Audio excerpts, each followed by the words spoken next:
स्वराज्याचे संकल्पक शहाजीराजे भोसले विखुरलेल्या समाजाला एकतेच्या सूत्रात बांधून स्वराज्याचं जनआंदोलन ज्यांनी उभं केलं त्या राजमाता राष्ट्रमाता जिजाऊ दीनदुबळ्यांचा आधार दुष्टांचा संवार खऱ्या अर्थानं रयतेचा राजा राजासारखं मन मनासारखा राजा राजा शिवछत्रपती राजे शंभू छत्रपती विश्ववंद्य भारतरत्न डॉक्टर बाबासाहेब आंबेडकर महात्मा ज्योतिबा फुले साहित्यरत्न अण्णाभाऊ साठे ज्या ज्या महामानवांनी आपल्या आयुष्याचा प्रत्येक क्षण समाजासाठी वेचला त्या सर्वांच्या चरणी प्रथमतः नतमस्तक होतो। आज या कासारे नगरीमध्ये मला आपण जे आमंत्रित केलं शिवचरित्राच्या जागराच्या निमित्तानं जागर प्रबोधनाचा असावा या माध्यमातून एक चांगला संदेश या युवा मित्रांनी आपणा सर्वांच्या सहकार्यानं सगळ्यांना दिलेला आहे आणि म्हणून ज्यांनी ज्यांनी या शिवजयंतीला या विचाराच्या जागराला ज्यांचं ज्यांचं सहकार्य आहे त्या सगळ्यांचंच प्रथमतः आभार मानतो। शिवजयंती म्हटलं की बऱ्याच वेळेला वेगवेगळ्या प्रकारच्या गोष्टी आम्हाला पाहायला मिळतात, परंतु इथे एक विचारांचा जागर शिवचरित्रांच्या माध्यमातून शुभ विचार पेरण्याचं काम या लेनिन मित्रमंडळ वार्ड क्रमांक 1 कासारे आणि छत्रपती युवा फाउंडेशन या सर्वांच्या सहकार्याने केलेला आहे। तसंच विद्यार्थ्यांसाठीचा एक सुंदर असा उपक्रम या ठिकाणी राबवला गेला, कौतुकास्पद उपक्रम राबवला गेला। एक चांगल्या प्रकारचा पायंडा पाडण्याचा हे प्रामाणिक प्रयत्न या ठिकाणी आहे, हा सुद्धा कौतुकास्पद आहे। खऱ्या अर्थानं छत्रपती शिवाजी महाराजांची जयंती म्हटलं की शिवरायांच्या जयंतीच्या दिवशीच आम्ही मोठमोठ्यानं मिरवायचं का, हा असा मला प्रश्न पडतो। परंतु छत्रपती शिवाजी महाराज म्हटलं की प्रत्येकाचं रक्त सळसळतं। शिवजयंतीच्या दिवशी छत्रपती शिवरायांची आम्हाला आठवण होत नाही, तर आमच्या रक्ताच्या थेंबा थेंबामध्ये छत्रपती शिवाजी महाराज हे नाव भिनलेलं आहे। आमचं लहान पोरग सुद्धा ज्याला बोलायला येतं छत्रपती शिवाजी महाराज की म्हटलं की ते पोरग सुद्धा आपसुकच जय म्हणतं। ही ताकद छत्रपती शिवरायांच्या विचाराची आहे, शिवरायांच्या नावाची आहे, ही विसरून आम्हाला चालत नाही। छत्रपती शिवाजी महाराज म्हणजे काय, या अगोदर राज्य नाही झाली, अनेक राज्य झालेली आहे। या पृथ्वी तलावर या भूतलावर अनेक राज्य झालेली आहे, परंतु छत्रपती शिवरायांच्या नावाचं जे गारुड आमच्या मनावर आहे असं गारुड कोणत्याच राज्याचं नाही। छत्रपती शिवरायांचा विचार, छत्रपती शिवरायांचं राज्य हे बाकीच्या राज्यांपेक्षा वेगळेपण या राज्याचं वेगळं आहे।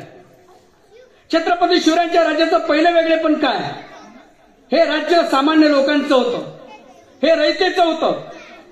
छत्रपती शिवरायांच्या राज्यामध्ये ज्या विरोधी शाया होत्या, कुतुबशाही असो, निजामशाही असो, आदिलशाही असो, ह्या सगळ्या शाया कुणाच्या तरी नावावर चालणाऱ्या होत्या। या शायांना कोणाचं तरी नाव जुळलेलं होतं, परंतु छत्रपती शिवाजी महाराजांनी जे राज्य निर्माण केलेलं आहे त्या राज्याला नाव नाही दिलं त्यांनी शिवसरकार, त्या राज्याला नाव नाही दिलं त्यांनी शिवशाही, त्यांनी नाव दिलेलं आहे स्वराज्य, हिंदवी स्वराज्य। हिंदवी स्वराज्य म्हणजे काय, हिंदुस्थानामध्ये राहणाऱ्या लोकांचं राज्य, ज्याला ज्याला हिंदुस्थान माझा वाटतो, आपला वाटतो, त्या प्रत्येकाचं राज्य म्हणजे हिंदवी स्वराज्य। हे राज्य मराठ्यांचं आहे। मराठ्यांचं म्हणजे फक्त मराठा जातीचं का, नाही, मराठपण हटणार नाही असा तो मराठा, या प्रत्येक मराठ्याचं राज्य निर्माण छत्रपती शिवरायांनी केलेलं आहे। या शिवरायांच्या राज्याचं दुसरं वेगळेपण काय, शिवरायांच्या राज्याचं वेगळेपण आहे आतापर्यंत जी राज्य झालेली आहे ती परंपरेनं राजगादीवर बसलेली होती, परंपरेनं राजगादीवर बसलेली होती। आता पोरामागं नातून नातो मागं पण तू लोकशाहीच्या पोटात घराणेशाहीचा जंतू, ही घराणेशाही आताच नाही तर पूर्वीपार चालत आलेली आहे। माझ्या राजाचं वेगळेपण दुसरं एक काय, माझ्या राजाचं वेगळेपण ते आहे, माझा राजा परंपरेनं राजगादीवर बसलेला नाही। माझ्या राजानं जे स्वराज्य निर्माण केलेलं आहे ते स्वराज्य स्वतःच्या मनगडाच्या बळावर, मावळ्यांच्या साथीनं आणि गडकोट किल्ल्याच्या सहकार्याने निर्माण केलेलं आहे। हे राज्य स्वतःचं आहे। या राज्याचं आणखी एक वेगळेपण काय, कोणतीच पार्श्वभूमी नाहीये परंपरेची आणि हे राज्य निर्माण झालं। या राज्याचं आणखी वेगळेपण काय, या राज्याचं राज्य प्रत्येकाला आपलंच वाटत होतं। रयतेच्या प्रत्येकाला, रयतेतील प्रत्येक प्रजेला वाटत होतं राज्य माझं आहे. एवढंच नाही, आमचं शेतकऱ्याचं पोरग सुद्धा म्हणत होतं, खबरदार जर टाच मारून यार पुढे चिंधड्या चिंधड्या उडवीन राई राई एवढ्या. हे भिनलेलं होतं, हे भिनवलेलं होतं. आणि याच्या पाठीमागची प्रेरणा होती राजमाता जिजाऊंची. लक्षात घ्या, आमच्या इथं जी जी मोठी माणसं झालेली आहेत त्या प्रत्येकाच्या पाठीमागे प्रेरणा आहे. ती प्रेरणा मातीची आहे, ती एक प्रेरणा बहिणीची आहे, ती प्रेरणा पत्नीची आहे. ज्याला स्त्री पत्नी म्हणून कळाली तो सीतेचा राम झालेला आहे. ज्याला स्त्रीतली भक्ती कळालेली आहे, भक्त म्हणून कळालेली आहे, तो मीरेचा श्याम झालेला आहे. आणि ज्याला स्त्री आई म्हणून कळालेली आहे तो जिजाऊंचा शोभा झालेला आहे. म्हणूनच कबीरदासजी एका ठिकाणी म्हणतात, नारी की निंदा मत कर यार, नार रतन की खान, जिस नारी से पैदा हुए भीष्म द्रोण हनुमान. हा आमच्या मातीचा इतिहास आहे. ही माती या मातेमुळे पवित्र झालेली आहे. आणि ह्याच मातेने घडवलेलं आहे छत्रपती शिवरायांना. सांगितलेलं आहे, राजब परिस्थिती वेगळी आहे, शत्रू उरावर आहे, परंतु लक्षात घ्या या ठिकाणी गुलामगिरी आहे, गुलामीने लोक जगत आहेत. पहिलं काम करा, या गुलामीच्या मानसिकतेतून लोकांना बाहेर काढा. गुलामीच्या गर्तेमध्ये जगलेल्या ह्या लोकांना गुलामीच्या मानसिकतेतून पहिलं काम करायचं, तुम्हाला बाहेर काढायचं आहे. बघा लक्षात घ्या, छत्रपती शिवाजी महाराज येण्याच्या अगोदर काही पराक्रमी सरदार आमच्याकडे नव्हती असं नाही, पराक्रमी लोक नव्हती असं नाही. याच्या अगोदर आमच्याकडे पराक्रमी होती, लोक होती, पराक्रमी सरदार होती. पण त्यांच्या मनामध्ये सुद्धा विचार आला नाही स्वराज्याचा. त्यांना वाटलं नाही स्वराज्य निर्माण करावं. त्यांनी एवढंच पसंत केलं, कुणाची तरी वतनदारी करणं, कुणाचा तरी चाकर होणं त्यांनी पसंत केलं आणि सेल्फ डेव्हलपमेंट केली. बाकी स्वराज्यासाठी काहीच केलं नाही. आणि याच्या विरोधातून आमच्या राजमातेनं सांगितलं, शिवबा तुला धर्माचं राज्य निर्माण करायचं आहे, शिवबा तुला सत्याचं राज्य निर्माण करायचं आहे, लोकांचा तुला शिवबा लेकरू होऊन काम करायचंय, प्रजेचं राज्य तुला निर्माण करायचं आहे. आणि प्रजेचं राज्य निर्माण करत असताना शिवबा तुझ्या तलवारीच्या पाठीसमोर कोणी जरी आला तर त्याची गय करू नका शिवबा, मुंडका उडवा, मी तुमच्या पाठीशी खंबीरपणे आहे, अशी सांगणारी माता होती आमची. आजची जर आमची आई असती तर सांगितलं असतं, बाळा कुणाच्या भानगडीत पडू नको, कुणाच्या आद्यात पडू नको, कुणाच्या मध्यात पडू नको, आपापलं निवांत जगायचं, आपलं घर आपलं, आपल्याला काय करायचंय. बऱ्याच वेळेला असं होऊन जातं. लक्षात घ्या, शिवाजी नाव ठेवणं सोपं आहे, ज्ञानेश्वर नाव ठेवणं सोपं आहे, ज्ञानेश्वर जगणं अवघड आहे. शुद्धीपत्रासाठी ज्ञाना गावगाव हिंडला तेव्हा कुठे त्याचा शब्द अमृताला जिंकला. दळून दळून जनाईच्या हातालाही गट्टे पडले तेव्हा कुठे जात्यामधून पीठ गाणे होऊन आले. उगीच माणसं मोठी होत नाहीत, त्यासाठी जमिनीत स्वतःला गाडून घ्यावं लागतं. आणि जमिनीत जे बीज गाडून घेतात तेच कणसाच्या रूपाने निघत असतं. लक्षात घ्या, आम्ही जमिनीमध्ये जी ज्वारी टाकतो, जी ज्वारी पेरतो, एक दाना जमिनीमध्ये स्वतःला गाडून घेतो तेव्हा कुठं कंसाच्या रूपाने हजारो दाणे आम्हाला मिळतात. तसं गाडून घेतलं छत्रपती शिवरायांनी स्वतःला आणि स्वराज्य उभं केलं हजारोंसाठी, लाखोंसाठी, या महाराष्ट्रासाठी. हा इतिहास आहे.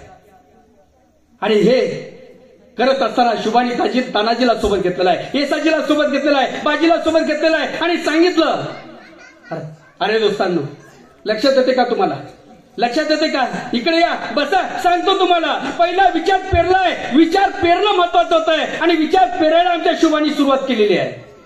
आणि सांगितलं, दोस्तांनो बघा बघा, ही लोक आपल्या डोळ्यात देखत आपली मंदिरं पडली जात आहेत, आपल्या डोळ्यात देखत आपल्या आया बहिणीची आबरू लुटली जाते आहे, आपल्या डोळ्यात देखत उभं पीक लोक आडवी करून टाकताय. अरे काय करायचं जगून असं, काय करायचं जगून असं, आता जगण्यापेक्षा मेलेला बरं, लढूया मातीसाठी. तयार केलंय शुभाने एकेकाला आणि सांगितलंय, गुलामीनं हजारो वर्ष जगण्यापेक्षा, शेकडो वर्ष जगण्यापेक्षा वाघ म्हणून एकच दिवस जगूया.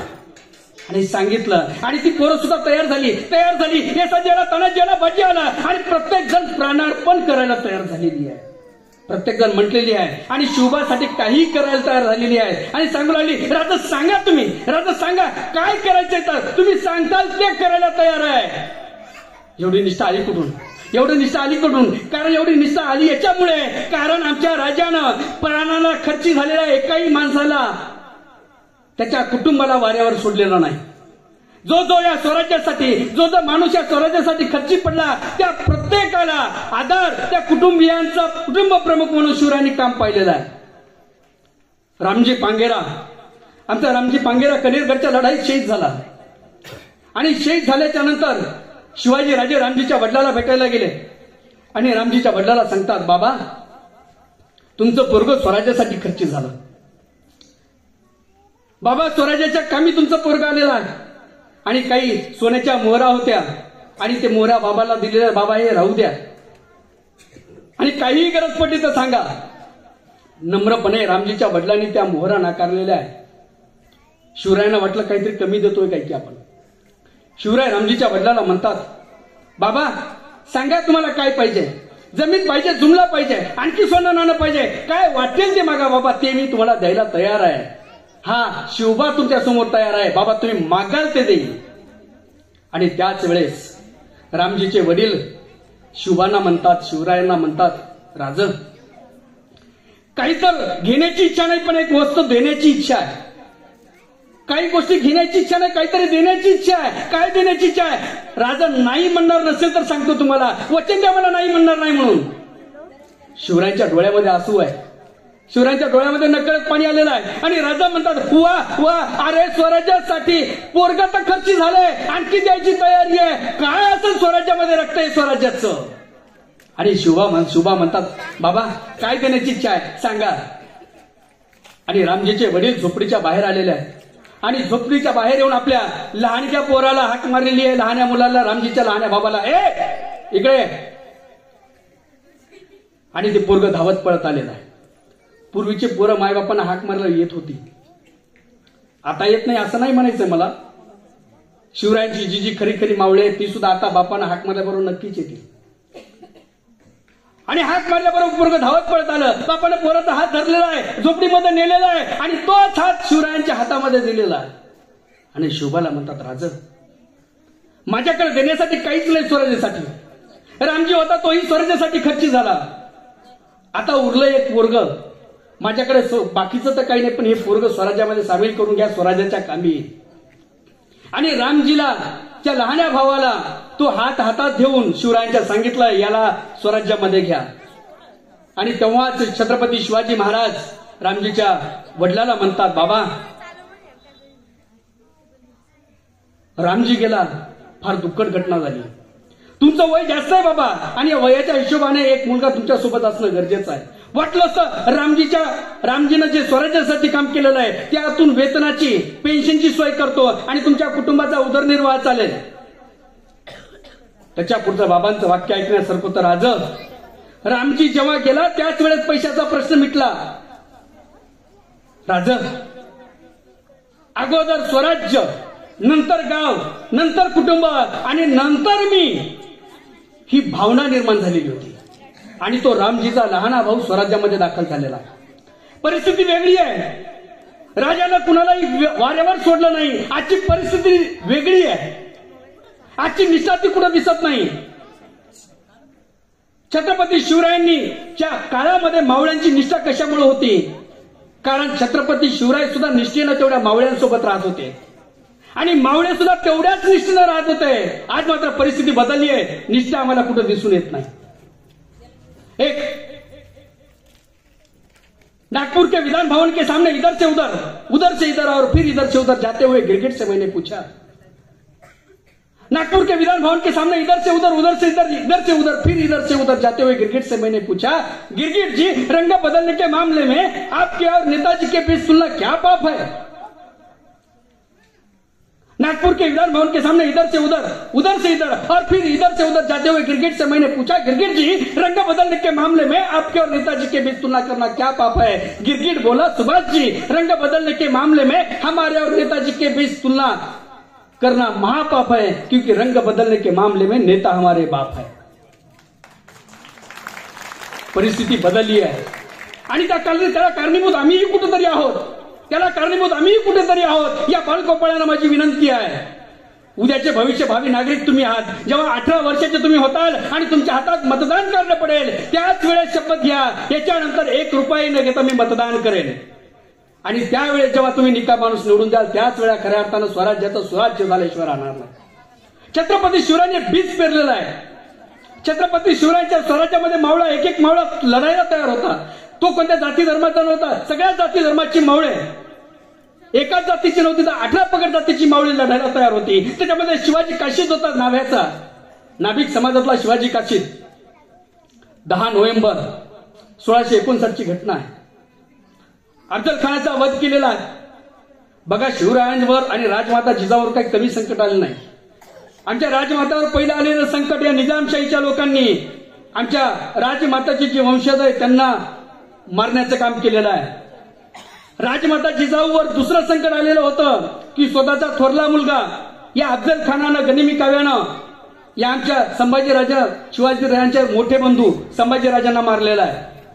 आणि त्याच्यानंतरची तिसरी गोष्ट घडलेली आहे. आग्र्याला गोळ बोलून नेलेला आहे आणि तिथं शिवबाला कैद केलेला आहे. आणि एवढं कैद करून एवढ्या सगळ्या गोष्टी करून सुद्धा राजमाता तेवढ्याच ताकदीने उभे राहिलेल्या आहेत स्वराज्यासाठी. अफजल खानाला मारला आणि अफजल खानाला मारल्याच्या नंतर 1 महिन्याच्या आत पन्हाळा जिंकला छत्रपती शिवरायांनी आणि मावळ्यांनी. आणि तो पन्हाळा जिंकल्याच्या नंतर गोष्ट घडली. पन्हाळा जिंकल्याबरोबर एक सिद्धी जव्हर नावाचा खुंखार शत्रू त्यानं पूर्ण पन्हाळ्याला वेढा मारलेला आहे. वेढा एवढा बळकट होता मुंगीही शिरायला जागा नाही, एवढा वेढा बळकट होता. वेड्यातून जायचं कसं? छत्रपती शिवरायांची दररोजची विचारचरणा तीच आहे. कारण राहायचं किती दिवस? जानेवारीपासून तर जून महिना उजडला होता. 6 महिने झाले छत्रपती शिवराय पन्हाळ्यावर होते. बाहेर जाण्याचा मार्गही दिसत नव्हता. जायचं कसं हाच मनामध्ये विचार होता. गडावरचा अन्नधान्य साठा सुद्धा कमी पडायला लागला होता. आणि शिवरायांना वाटलं तर नेमकं करायचं काय?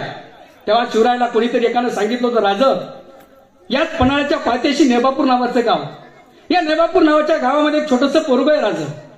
ते चालतं बोलतो तुमच्यासारखं, दिसतंय तुमच्यासारखं, त्यानं दाढीचा कट ठेवलाय तुमच्यासारखा, वागते तुमच्यासारखं. कधी कधी गडावरची माणसं त्याला भुलून जात आहेत आणि छत्रपती शिवराय समजून तुम्ही त्याला मुद्रा करताय. आणि शिवरायांच्या डोक्यामध्ये जोत पेटलेली आहे. शिवरायांनी बोलवा त्या पोराला बोलवा. आणि शिवाजी काशीद यांना छत्रपती शिवरायांच्या समोर हजर झालेले आहेत शिवाजी काशीद. आणि शिवराय म्हणतात, शिवा तुझ्याबद्दल बरंचसं काय ऐकलंय. शिवा, तू आमच्यासारखं चालतोस म्हणा, आमच्यासारखा बोलतोस म्हणा, आमच्यासारखा उठतोस म्हणा. शिवा माझ्यासारखं चालून दाखव. तो शिवा चालून दाखवायला लागला. शिवा माझ्यासारखं बसून दाखव. शिवाला बसून दाखवायला लागला. शिवा माझ्यासारखी प्रत्येक गोष्ट शिवराय करायला लागले. आणि शिवराय म्हणतात, शिवा आम्हाला असा भास होतो की आम्ही आरशातच पाहतोय काय. शिवा तू प्रत्येक गोष्ट आमच्यासारखी करतोय. आणि तेव्हा शिवाजी काशीद म्हणतो, राज द्या की विडा, त्या सिद्धीला सुद्धा लक्षात येऊ देत नाही. शिवाजी महाराज आश्चर्यचकित झालेले आहे. मी तर काहीच सांगितलं नाही, पुढची मोहीम नाही सांगितलं, यानं ओळखलं कसं काय? शिवा तुला कसं काय लक्षात आलं? मी तुला सिद्धी जवळच्या भेटायला पाठवतोय म्हणून. राज उगाच तुमच्यासोबत राहतोय होय. राज तुमच्या मनात आता काय चाललंय ते बी आम्हाला ओळखायला सांगा, तेही आम्ही ओळखू. धन्य झालो. शिवरायांनी आपला टोप काढलेला आहे आणि तो टोप शिवाजी काशीदांच्या डोक्यावर ठेवलेला आहे. शिवा तुला माहित आहे शिवा, हा टोप म्हणजे मृत्यूचा टोप आहे. हा टोप परिधान करणं साधं सुद्धा नाही. तू माझा डोक्यावरचा हा जो मुकुट परिधान केला, हा दुसरा मृत्यूचा आहे. मृत्यूच्या दावणीत तुला धाडतोय. जायला तयार आहेस का? हो राजा. का नाही राजा, माझ्यासारखे हजारो शिवा गेले तरी चालतील, पण तुमच्यासारखा एक शिवाजी जगला पाहिजे. आणि तेवढ्यात शिवरायांनी कडकडून मिठी शिवाजी काशीदांना मारलेली आहे आणि सांगितलं, शिवा ही आपली शेवटची भेट समज, असंच मला वाटतं. राजा चिंता करू नका. आणि एक आपल्या दूतामार्फत एक गोष्ट सिद्धी जव्हारपर्यंत पोहोचवलेली आहे की शिवाजी राजा तुम्हाला भेटायला येणार आहेत म्हणून. इकडं सिद्धी जव्हारला वाटलं की राजा आपल्याला भेटायला येतोय, म्हणजे आता तो शरणागती पत्करतोय. सिद्धीचा वेढा थोडासा सैल झालेला आहे. आणि तेवढ्यात एक पालखी निघालेली आहे, ज्या पालखीमध्ये शिवाजी काशीद बसलेला आहे. दुसरी पालखी निघालेली आहे, ज्यामध्ये छत्रपती शिवाजी महाराज बसलेले आहेत. बाजी प्रभू देशपांडे आणि काही मावळे सोबत आहे. ती पालखी दुसऱ्या दिशेने निघालेली आहे. आणि इकडे शत्रूचं सैन्य ज्या दिशेनं आहे किंवा शत्रू जिथं ठीक आहे त्याला दिसेल अशा दिशेनं शिवाजी काशीदांची पालखी निघालेली आहे. पहिली पालखी सिद्धी जव्हारचा जावई असणारा सिद्धी मसूदनं. आणि ती पालखी पाहिल्याबरोबर तो धावत पळत आलेला आहे. शिवाजी काशीदांची पालखी भोयांसहित गिरफ्तार केलेली आहे आणि ती शामियान्यामध्ये नेलेली आहे सिद्धी जव्हारच्या. आणि सांगायला लागले, शिवाजी शिकंजे में आ गया, आखिर पकडा गया शिवाजी, आ गया शिवाजी.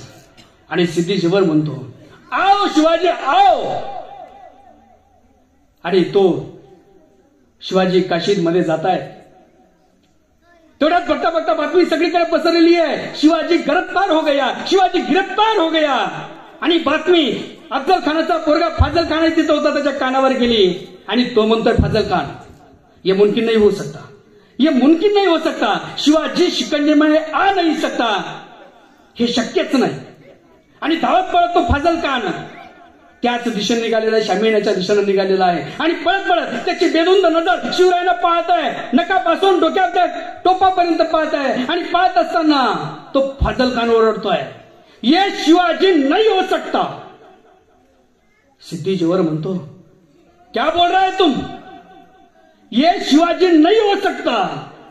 मग कोण आहे, कोण आहे. आणि तो सिद्धीश्वरला सांगतो, माझ्या वडिलांना जेव्हा मारलं तेव्हा या शिवरायांवर वार केलेला होता सय्यद बंडानं. आणि तो वार डोक्यावर आहे, त्या वाराची खून शिवरायांच्या कपाळावर आहे. आणि ती जर असेल तर हा शिवाजी, नाही तर हा शिवाजी नाही. आणि तेवढ्यात पाहिलं लगेच सिद्धीश्वर पुढे गेलेला आहे आणि टोप वर केलेला आहे, वाराची खून दिसत नाहीये. आणि तिघांच्या तलवारी नंग्या बाहेर पडलेल्या आहे. आणि शिवाजी काशीदांच्या छाताडावर पडताय. रक्तबंबाळ शिवाजी काशीद झालेला आहे. आणि सिद्धी मारता मारता तलवारीच्या धाव मारता मारता विचारतोय, क्या तुम शिवाजी हो. शिवाजी काशीद म्हणतो, हा मैं ही शिवाजी हूं. क्या तुम शिवाजी हो, हा मैं ही शिवाजी हूं. असं म्हणता म्हणता म्हणता म्हणता म्हणता शेवटचा भाला शिवा काशीदांच्या छाताडावर मारलेला आहे. आणि तो वार झेलत शिवाजी काशीद म्हणतो, ए सिद्ध्या, बनून आलेल्या शिवाजीला, शिवाजीची पाठ तुला पाहता येत नसेल तर असल्या शिवाजी, असली जो शिवाजी आहे त्याचा नाक सोडून दे.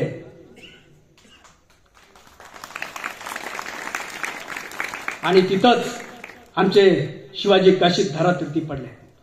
बघा, पन्हाळ्यापाशी शत्रू आहे. छत्रपती शिवाजी महाराज लगेचच विशाळगडाकडे प्रयाण झालेला आहे. शिवरायांना बातमी कळाली, शिवाजी काशीद खर्ची झाला. शिवरायांनी लगेच पाटलाला निरोप धाडला. नेबापूरच्या ज्या गावचा शिवाजी काशीद होता त्या नेबापूरच्या पाटलाला निरोप धाडला. आणि नेबापूरच्या पाटलाला शिवाजी महाराज सांगतात, पाटील, शिवा काशीद स्वराज्यासाठी खर्ची झालेला आहे. पाटील, एक करा, शिवाजी काशीदांच्या आईकडे जा आणि शिवाजी काशीदांच्या आईकडे जाऊन शिवाजी काशीदांना निरोप द्या. शिवाजी काशीदांच्या आईला निरोप द्या, छत्रपती शिवाजी महाराज तुम्हाला भेटायला येणार आहेत म्हणून. पण हे सांगत असताना त्यांना हे सांगू नका की छत्रपती शिवराय येत आहेत, एवढंच सांगा. शिवाजी काशीद, शिवा हा स्वराज्यासाठी खर्ची पडला ही गोष्ट सांगू नका, ती आम्ही आल्यावर सांगू. आणि पाटील शिवरायांचा निरोप ऐकून लगेचच गेलेला आहे शिवा काशीदांच्या घरी. आणि शिवा काशीदांच्या घरी जाऊन शिवा काशीदांच्या आईला सांगतात, छत्रपती राज तुम्हाला भेटायला येणार आहे. काय आनंद, काय आनंद, काय आनंद, राज्य भेटायला येणार आहे, राज्य भेटायला येणार आहे. आईला एवढा आनंद झाला, एवढा आनंद झाला. आईने पोरीला, सुनबाईला हाक मारलेली आहे शिवा काशीदांच्या पत्नीला. आणि म्हणतात, सुनबाई बाहेर आहे का. माहित आहे कोण येणार आहे. अरे का राजा येणार आहे, राजाची पावलं आपल्या घराला लागणार आहे. काय नशीब आहे आपलं. आणि लगेच मध्ये गेलेला आहे. एक संकातील चांगली नवी कोरी साडी काढलेली आहे, पैठणी काढलेली आहे. आणि सांगितलं, पोरी पोरी उद्या शिवबा जेव्हा येतील राजाला तुला ओवाळायचंय. आणि पैठणी तू नेस, अलंकार परिधान करायला दिलेले, पोरी अलंकार परिधान कर, उद्या राजाच्या समोर तुला स्वागत करायचं आहे. नवी कोरी साडी दिलेली आहे, अलंकार परिधान केलेला आहे. दुसरा दिवस उजाडलेला आहे शिवराय येण्याचा. सगळं लक्ष मात्र वेशीकडे गावाच्या शिवरायाची पालखी कधी येईल तर. शिवराय मावळ्यांसहित येत आहे, वेशीपर्यंत आलेले आहेत. आणि वेशीपर्यंत आल्याच्या नंतर आईचं लक्ष पूर्णपणे वेशीकडे. बुर्जावर घर होतं, बुर्जावरून सगळं काही दिसत होतं. पाहते आहे, पाहते कुठेतरी भाला पाहून माझा शिवा दिसेल का, कुठेतरी एखादा झेंडा घेऊन माझा शिवा दिसेल का. पालखी बघता बघता तेल्याच्या गलीमध्ये आलेली आहे, बघता बघता तेल्याच्या गलीतून माळ्याच्या गलीमध्ये गेलेली आहे. आणि तिथून शिवरायांची पालखी शिवा काशीदांच्या दारासमोर आलेली आहे. आणि शिवा काशीदांच्या दारासमोर आल्याच्या नंतर शिवाजी काशीदांची पत्नी शिवरायांना ओवाळण्यासाठी पुढे गेलेली आहे. आणि शिवरायांचं औक्षण करणार तोच पाठीमागून आवाज आला, सुनबाई थांब, माघारी फिर. ज्या सासूनं ठेवणीतली पैठणी काढून दिली, ज्या सासूनं अलंकार परिधान करण्यासाठी दिले, आणि तीच सासूबाई, तीच आत्याबाई सांगते की पोरी आता माघारी फिर. हिरमुसल्या नजरेनं, डोळ्यामध्ये आसवानं ती पोरगी पाठीमागे फिरलेली आणि घरात जाऊन ओक्साबोक्सी रडू लागलेले. का केला असलास? तिथं उपस्थित असलेल्या बाकीच्या स्त्रियांना औक्षण करायला सांगितलेलं आहे, आणि औक्षण करताना सांगितल्याच्या नंतर शिवाजी महाराज त्या आईचा हात धरलेला आणि माडीवर घेऊन जातात. आणि माडीवर घेऊन जात असताना शिवाजी महाराज म्हणतात, आई, वळू देत असतं पोरीला, का नकार दिला? राज, तुम्ही या स्वराज्याचं राज्य आहात, या स्वराज्याचं धनी आहात, आणि स्वराज्याचं धन्याचं स्वागत विधवा स्त्रीनं करावं असं मला वाटत नाही. शिवराय तर थबकले, थांबले, क्षणभर काहीच बोलले नाही, आणि म्हणतात, आई, तुम्हाला कोणी सांगितलं? मी तर पाटलाला निक्षून सांगितलं होतं सांगू नका म्हणून, आणि तुम्हाला कोणी सांगितलं शिवा खर्ची पडलाय म्हणून? राज, सांगायची गोष्ट आहे बाय. तुमची पालखी जेव्हा वेशीपर्यंत आली होती तेव्हा वेशीच्याकडे माझा नजरा होता. वेशीपासून पालखी पुढे येत होती, तेऱ्याच्या गलीमध्ये जात होती, तेव्हा सुद्धा माझी नजर तुमच्याकडेच होती, तुमच्या पालखीकडे होती. माझा शिवा कुठेतरी दिसेल भाला घेऊन, माझा शिवा दिसेल कुठेतरी झेंडा घेऊन, माझा शिवा मला दिसला नाही. तुझं माळ्याच्या गलीमध्ये पालखी आली, तिथेही माझा शिवा मला दिसला नाही. एवढंच नाही, पालखी माझ्या घराच्या समोर आली, घराच्या समोर पालखी येण्याच्या अगोदर माझा शिवा पळत आला असता, आणि मला असं आई आई आई राजा आले राजा, तो आवाज माझ्या कानावर आला नाही, आणि त्याच क्षणी ओळखलं माझा शिवा स्वराज्यासाठी खर्ची झालाय म्हणून. काय काय प्रेरणा आहे! पोराचं दुःख बाजूला सारून स्वागत केलेलं आईनं, काय विचार असेल. आणि तेवढ्या राज काहीतरी देण्याचा प्रयत्न करतात आईला, सुवर्णाच्या मोहरा वगैरे. तेव्हा ती आई शिवा काशीरांची आई म्हणते, राज, या गोष्टीची गरज नाही, फक्त एक वचन मागते तुमच्याकडे, एक वचन मागते तुमच्याकडे, ते वचन मला पाहिजे. आई म्हणते, सांगा. आईला राजा म्हणतात, सांगा आई, कोणतं वचन पाहिजे ते द्यायला मी तयार आहे. राजा, प्रत्येक पोळ्याच्या सणाला माझा शिवा कुठेही जरी असला तरी घरी येत होता, आणि माझ्या हातची बनवलेली पुरणपोळी खात होता. माझ्या हातची पुरणपोळी खाल्ल्या बगैर कधी माझा शिवाची पोळा झालेला नाही. राजा, एकच विनंती आहे, एकच वचन द्या, या पुढच्या प्रत्येक पोळ्याच्या सणाला तुम्ही मात्र माझ्या घरी याल आणि माझ्या हातची पुरणपोळीचा स्वयंपाक खाल, आणि त्या दिवशी मी समजेल गेला तो छत्रपती शिवाजी गेला आहे, तो शिवाजी काशीद आहे म्हणून. आणि तेव्हापासून प्रत्येक पोळ्याच्या सणाला छत्रपती शिवाजी महाराज शिवाजी काशीदांच्या घरी त्या आईच्या हातच्या पुरणपोळीचा स्वयंपाक खाण्यासाठी गेलेला आहे, आणि शिवाजी महाराज बनून नाही तर शिवाजी काशीद बनून. कुणाचा तरी भाऊ झालेला आहे, कुणाचा तरी मुलगा झालेला आहे, आणि त्या कुटुंबाला सांभाळण्याचं काम कुटुंबातील प्रमुख व्यक्ती स्वराज्यासाठी खर्ची पडल्याच्या नंतर केलेलं आहे. ही निष्ठा होती, ही मावळ्यामध्ये निष्ठा होती, आणि ही निष्ठाच शिवरायांनी पेरण्याचं काम केलेलं होतं, आणि त्यांना आश्वासित केलेलं होतं, तुम्ही जरी स्वराज्यासाठी खर्ची झालात तरी हा शिवा तुमच्या कुटुंबाला वाऱ्यावर अजिबात सोडणार नाही. आणि शिवरायांसाठी लढणारी माणसं काही साधीसुधी नव्हती. ही लढणारी सामान्यातली असामान्य माणसं होती, 18 पगड जातीची होती. शिवरायांनी जे स्वराज्य निर्माण केलं होतं 18 पगड जातीचं होतं. परंतु आता मात्र त्याच शिवरायांचं नाव घेऊन मात्र जाती जातीमध्ये भेद करण्याचा प्रयत्न केला जातोय, जाती जातीमध्ये फूट पाडण्याचा प्रयत्न केला जातोय. छत्रपती शिवाजी महाराज म्हणले की मराठ्यांचे, महात्मा ज्योतिबा फुले म्हणले की माळ्यांचे, डॉक्टर बाबासाहेब आंबेडकर म्हणले की बौद्धांचे. अरे, ज्या महात्मा फुलेंनी छत्रपती शिवरायांच्या समाधींचा शोध लावला, शिवजयंती साजरी केली, डॉक्टर बाबासाहेब आंबेडकर आपल्या पत्राची सुरुवात जय शिवराय नावाने करायची, ह्या सगळ्या गोष्टी झालेल्या असताना यांच्यामध्ये आम्ही भेदभाव करतो, यांच्यामध्ये फूट पडण्याचं त्यांच्या नावाखाली काम करतोय. आणि हे जर आम्ही काम केलं तर याच्या पुढे काय येणारा काळ आम्हाला माफ करणार नाही. छत्रपती शिवाजी महाराज उभ्या जगाचे होते, नंतर ते देशाचे झाले. धर्माच्या लढाईमध्ये त्यांना आम्ही हिंदू पुरता मर्यादित करून टाकलं, जाती धर्माच्या लढाईमध्ये त्यांना आम्ही मराठ्यापुरता मर्यादित करून टाकलं. आणि याच्यामध्ये पुढे जर जाऊन कुणबी, पाटील आणि देशमुख हा जर वाद उभारला तर छत्रपती शिवाजी महाराजांना फक्त आम्ही भोसल्यापुरता मर्यादित करू. आणि छत्रपती शिवराय सुद्धा हे जर वरून पाहत असतील तर आपल्याला माफ करणार नाही. छत्रपती शिवरायांनी जे निर्माण केलेलं होतं स्वराज्य 18 पगड जातीचं होतं, शेतकऱ्यांचं होतं. 12 बलुतेदारांचं होतं. या राज्यामध्ये प्रजा सुखी होती, सगळे लोक आनंदाने नांदत होते. आणि या प्रजेची काळजी सुद्धा, शेतकऱ्याची काळजी सुद्धा शिवरायांनी तेवढ्याच प्रकारे घेतलेली आहे. शेतकऱ्याच्या भाजीच्या देठालाही हात लावू नका असं निक्षून सांगणारा एकमेव राजा होता. शेतकऱ्याची काळजी घेत असताना, एक चिपळूण इथं छावणी असताना 1673 ची घटना असेल. आणि त्यावेळेस असं झालं, जास्तीचा चारा, जास्तीचं धान्य वापरल्यामुळे कुठेतरी कमी पडायला लागला आणि मावळ्यांनी आजूबाजूला, सैनिकांनी आजूबाजूच्या लोकांना त्रास द्यायला सुरुवात केली. आणि बातमी जेव्हा छत्रपती शिवरायांना कळते तेव्हा छत्रपती शिवाजी महाराज 19 मे 1673 ला पत्र लिहितात लष्करी अधिकाऱ्याला आणि सांगतात, लक्षात घ्या, शेतकऱ्याच्या भाजीच्या देठाला सुद्धा हात लावू नका. उन्हाळ्याचे दिवस आहे तसा चारा वापरताल, वाटेल तसं धान्य वापरताल, पण त्या पावसामध्ये धनधान्य चारा कमी पडेल आणि लोक म्हणतील आणि आजूबाजूच्या सैनिक आजूबाजूच्या शेतकऱ्याला त्रास द्यायला सुरुवात करतील. आणि असं जर झालं तर आपल्याला शेतकरी माफ करणार नाही. शेतकरी म्हणेल तुमच्यापेक्षा मोगल काय वाईट होते, आदिलशाही काही वाईट होती. हा संदेश शेतकऱ्यापर्यंत जाता कामा नये. जरी चारा संपला, जरी धान्य संपलं, तरी शेतकऱ्याच्या बांधावर जा आणि त्याला भाव विचारा आणि भाव विचारून त्याचा माल खरेदी करा, त्याचं धान्य खरेदी करा, त्याचा चारा खरेदी करा. शेतकऱ्यांचे आदेश होते, शेतकऱ्याचा माल विचारल्याशिवाय त्याच्या म्हणेल त्या भावाला विकत घ्या. आजची परिस्थिती मात्र वेगळी आहे. शेतकरी पिकवतो, मात्र मालाचा भाव ठरवतो दुसरा.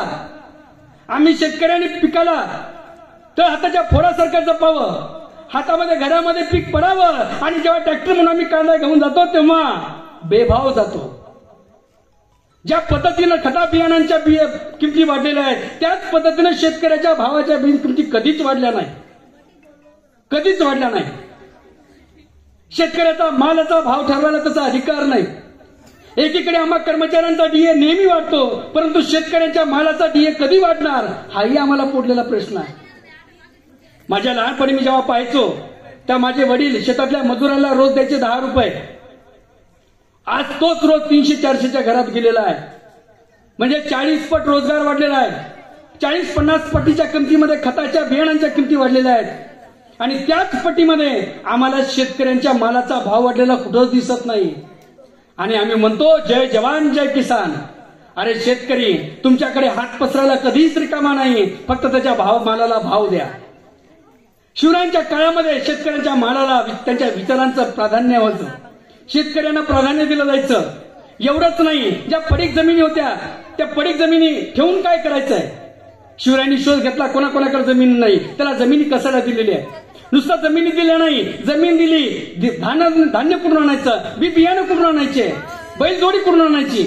लष्करी अधिकाऱ्याला किंवा सरदारांना सांगितलेलं राहायचं, जा नवीन शेतकरी आहे, त्याला बैलजोडी द्या, त्याला धान्य द्या, बियाणं द्या. एवढंच नाही, त्याला खर्चाला पैसा द्या. वसूल करत असताना सुद्धा वाढीव वसूल करू नका. आहे तेवढीच रक्कम वसूल करा आणि ही वसूल करत असताना शेतकऱ्याकडे येईल तेव्हा वसूल करा. जाणता राजा फक्त एकच होऊन गेला, तो म्हणजे छत्रपती शिवाजी महाराज. याच्यानंतर पुन्हा जाणता राजा होणे नाही. छत्रपती शिवरायांनी ती काळजी घेतली. एवढंच नाही, छत्रपती शिवरायांवर बिंबवलं होतं त्या राजमाताची जाऊनी. सांगितलं होतं शुभा स्त्री म्हणजे मराठ्यांच्या गाभाऱ्यातील देवता आहे. तिच्या पदराला हात घालणाऱ्यांची गय अजिबात करू नका शुभा. आणि राजाने ते केलेलं आहे. जगद्गुरु तुकोबारांच्या ओळी आमच्या शुभांच्या मनावर ठासलेल्या आहेत, रुजलेल्या आहेत, बिंबलेल्या आहेत. पराविया नारी रखमाई समान, हे गेले नेमून ठाईचेची. आम्हाला परस्त्री माते समान आहे आणि या परस्त्री म्हणजे मराठ्यांच्या गाभाऱ्यातील देवता, हिच्या पदराला हात घालण्याची गय अजिबात करायची नाही. आणि हात घालणाऱ्या, पदराला हात घालणाऱ्या राजाजी भिकाजी गुजर पाटील याचा हातपाय तोडून चौरंग करणारे छत्रपती शिवाजी महाराज होते. एवढंच नाही, सुभेदाराच्या सुनेला मातेचा दर्जा आमच्या राजाने दिलेला होता.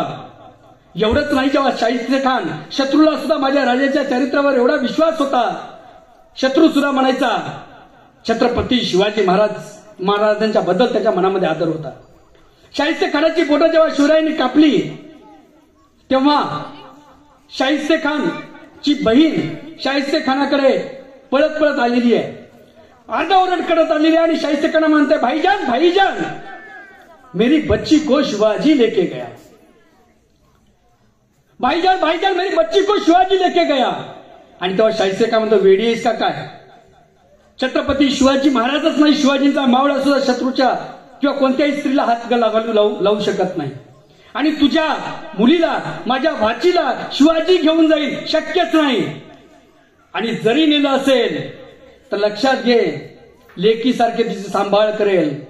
हा विश्वास शत्रूच्या मनामध्ये होता, हा शत्रूच्या मनामध्ये विश्वास रुजवलेला होता. आजही आम्ही छत्रपती शिवरायांचं नाव घेतोय, परंतु या छत्रपती शिवरायांच्या स्वराज्यामध्ये एकही पेपरची बातमी अशी जात नाही की ज्या पेपरच्या बातमीला स्त्रीमध्ये विटंबनाच्या घटना घडलेल्या दिसत नाही, स्त्रीवर अन्याय अत्याचाराच्या घटना दिसत नाही. आम्ही नावालाच म्हणतो, छत्रपती शिवरायांच्या राज्यामध्ये स्त्रीला 50% आरक्षण नव्हतं, पण 100% संरक्षण होतं. आज 50% आरक्षण स्त्रियांना असेल, मात्र 100% संरक्षण आम्हाला कुठेच दिसत नाही. छत्रपती शिवरायांचा आम्ही उदो करतो, परंतु उदो करत असताना येथेच जागोजाग रांजेचा पाटील उभा आहे चौका चौकामध्ये, त्याची गचांडी धरायची हिंमत मात्र कुणाची होत नाही.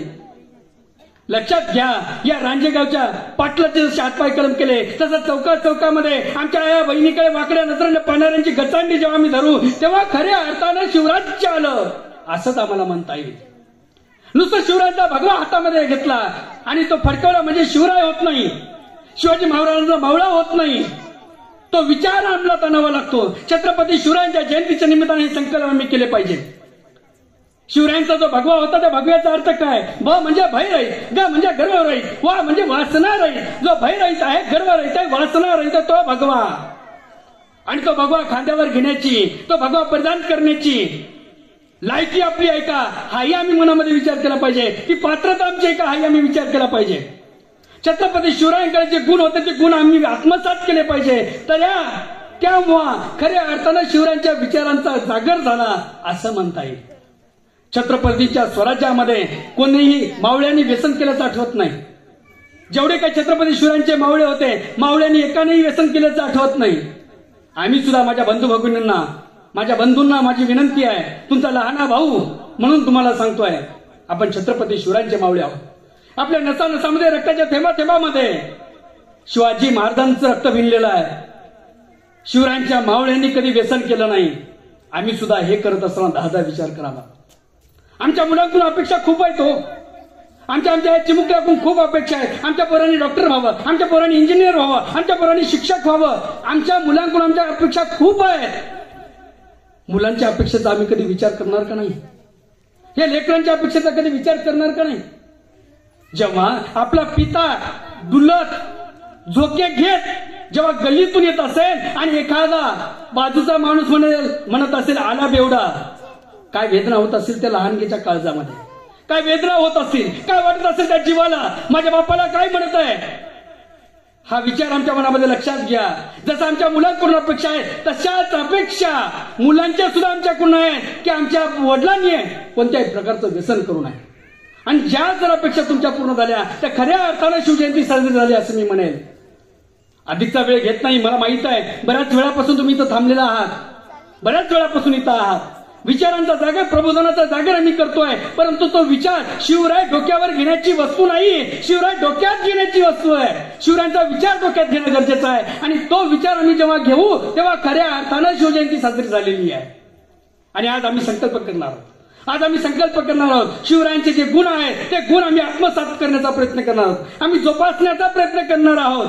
आणि या लहानग्यांना सुद्धा सांगतोय, तुम्ही जे काम करताय, शिवरायांनी काम करत असताना स्वराज्यासाठी स्वतःला गाडून घेताय. ज्या कामामध्ये तुम्ही जे काम करताय त्याच्यामध्ये झोकून देऊन काम करा. खऱ्या अर्थानं तुम्ही सुद्धा त्या क्षेत्रातले शिवाजी होणार आहात आणि हे शिवाजी आपल्याला बनायचं आहे. हा विचार या मित्रमंडळाने आयोजित केलेल्या वार्ड क्रमांक 1नी आयोजित केलेल्या प्रबोधनाच्या जागेतून आपल्याला घरी न्यायचं आहे. लक्षात घ्या, स्वतः झिजावं लागतं. उगीच माणसं मोठी होत नाहीत, स्वतः झिजावं लागतं. शुद्धीपत्रासाठी ज्ञाना गावोगाव हिंडला मी सांगितल्याप्रमाणे, तेव्हा कुठं त्याचा शब्द अमृताला जिंकलेला आहे.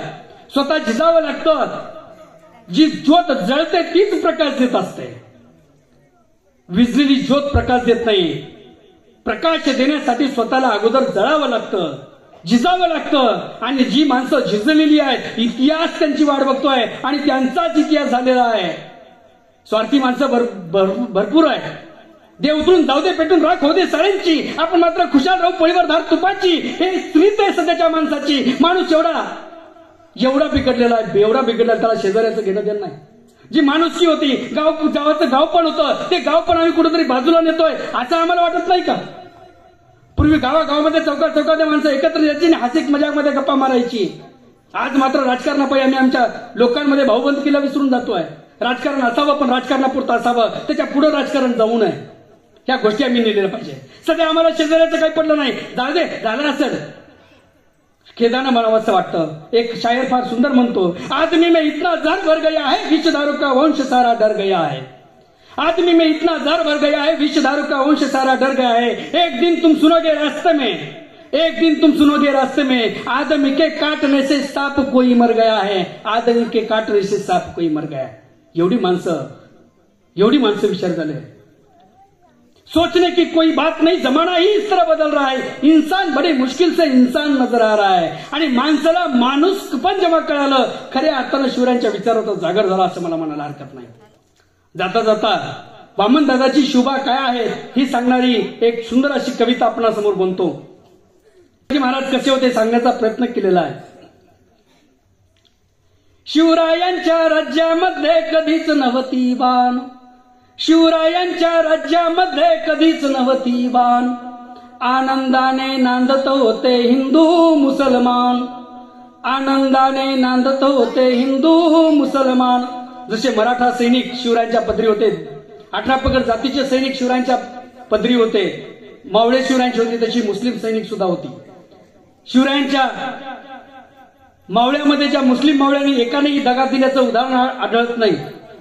शिवरायांच्या राज्यामध्ये कधीच नव्हती वाण, शिवरायांच्या राज्यामध्ये कधीच नव्हती वाण. आनंदाने नांदत होते हिंदू मुसलमान, आनंदाने नांदत होते हिंदू मुसलमान. काळ्या रात्री तळपत होतं जिच्या रूपाचं ऊन, काळ्या रात्री तळपत होतं जिच्या रूपाचं ऊन. अशी देखणी होती एका सुभेदाराची सून, अशी देखणी होती एका सुभेदाराची सून. त्या तरुणीला आई म्हणाला, त्या तरुणीला आई म्हणाला राजा तो शिलवान, त्या तरुणीला आई म्हणाला राजा तो शिलवान. आनंदाने नांदत होते हिंदू मुसलमान, आनंदाने नांदत होते हिंदू मुसलमान. बांधित होता मस्जिद येथे आणि तेथे मंदिर, बांधित होता मस्जिद येथे आणि तेथे मंदिर. त्या शिवबाच्या चरणी झुकते अजून या मुचे शिर, त्या शिवबाच्या चरणी झुकते अजून या मुचे शिर. त्यांच्या पुतळ्यापाशी नमिते, त्यांच्या पुतळ्यापाशी नमिते अजून या मुची मान, त्यांच्या पुतळ्यापाशी नमुते अजून या मुची मान.